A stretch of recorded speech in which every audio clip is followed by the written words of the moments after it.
എല്ലാവരും ഒന്ന് ശ്രദ്ധിച്ചോളൂ.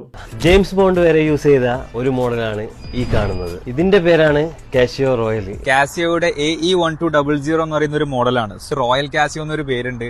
ജെയിംസ് ബോണ്ട് ഒക്കെ യൂസ് ചെയ്തിട്ടുണ്ട് എന്നറിയപ്പെടുന്ന ഒരു വാച്ച് കൂടിയാണ്. വ്യാപകമായിട്ടുള്ള ഒരു തെറ്റിദ്ധാരണയാണ്. അതായത് 2006 ഇറങ്ങിയ ജെയിംസ് ബോണ്ട് മൂവി ആയിട്ടുള്ള കാസിനോ റോയലിൽ ഡാനിയൽ ക്രൈഗ് ഉപയോഗിച്ചിരിക്കുന്നത് AE1200 വാച്ച് ആണെന്നുള്ളത്. അതുകൊണ്ടാണ് ഈ വാച്ചിന് കാസിയോ റോയൽ എന്നുള്ള പേര് വന്നതെന്നാണ് പലരും വിചാരിച്ചിരിക്കുന്നത്. അതിന് കാരണവും ഈ ഫോട്ടോ തന്നെയാണ്. ഇതൊരു ഫേക്ക് ഫോട്ടോ ആണ്. കാസിനോ റോയലിന്റെ ആദ്യ ഭാഗത്തുള്ള ചേസ് സീനിൽ ഡാനിയൽ ക്രൈഗ് ഉപയോഗിക്കുന്നത് ഒമേഗയുടെ സീ മാസ്റ്റർ പ്ലാനറ്റോഷൻ എന്ന് പറഞ്ഞ ഓട്ടോമാറ്റിക് ഡൈ വാച്ച് ആണ്. റബ്ബർ സ്ട്രാപ്പ് ആണ് ഇതിനുള്ളത്. ഇതിന്റെ റെഫറൻസ് നമ്പർ 2900.50.91 ആണ്. ഇതൊരു 45 മില്ലിമീറ്റർ 600 മീറ്റർ വാട്ടർ റെസിസ്റ്റൻസ് ഉള്ള ഒരു ഡൈ വാച്ച് ആണ്. പക്ഷെ വെൽ ഡ്രസ്ഡ് ആയിട്ട് കസിനോയിലേക്ക് പോകുന്ന ജെയിംസ് ബോണ്ട് ഒരിക്കലും റബ്ബർ സ്ട്രാപ്പ് ഉള്ള ഒരു വാച്ച് ഉപയോഗിക്കില്ല. ആ സമയത്ത് ബോണ്ട് ഉപയോഗിക്കുന്നത് ഒമേഗയുടെ തന്നെ സീ മാസ്റ്റർ പ്രൊഫഷണൽ ആണ്. കാസിനോ റോയൽ മൂവിയിൽ 1 മണിക്കൂർ 29 മിനിറ്റ് 42 സെക്കൻഡ് സീൻ നോക്കിയാൽ മതി. Reference number 2220.80.00. ഇതൊരു 41 മില്ലിമീറ്റർ 300 മീറ്റർ വാട്ടർ റെസിസ്റ്റൻസ് ഉള്ള ഒരു ഡൈ വാച്ച് ആണ്. ഓട്ടോമാറ്റിക് തന്നെയാണ്. രണ്ട് വാച്ചുകൾക്കും ഏകദേശം 6 മുതൽ 8 ലക്ഷം രൂപയുടെ ഇടയിൽ വില വരും. ഒരു കാര്യം കൂടി പറയാം, ഇന്നേ വരെ ഇറങ്ങിയ ഒരു ജെയിംസ് ബോണ്ട് മൂവിയിലും കാസിയോ വാച്ചുകൾ ഉപയോഗിച്ചിട്ടില്ല. പിന്നെ എന്തുകൊണ്ടാണ് കാസിയോ AE1200ന് കാസിയോ റോയൽ എന്നുള്ള പേര് വരാൻ കാരണം? AE1200ന്റെ വീഡിയോ ചെയ്തപ്പോൾ നമ്മൾ അതിൽ പറഞ്ഞിട്ടുണ്ട്. എന്നാലും ഒരിക്കൽ കൂടി പറയാം. 1983 പുറത്തിറങ്ങിയ ജെയിംസ് ബോണ്ട് മൂവി ആയിട്ടുള്ള ഒക്ടോപസിൽ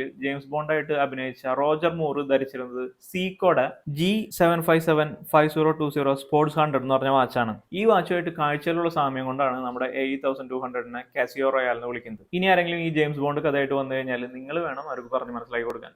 ഓക്കെ, അപ്പൊ ശരിയായിട്ടുള്ള ഇൻഫർമേഷന് വേണ്ടി നമ്മുടെ ചാനൽ ഒന്ന് സബ്സ്ക്രൈബ് ചെയ്യാനായിട്ട് മറക്കല്ലേട്ടാ.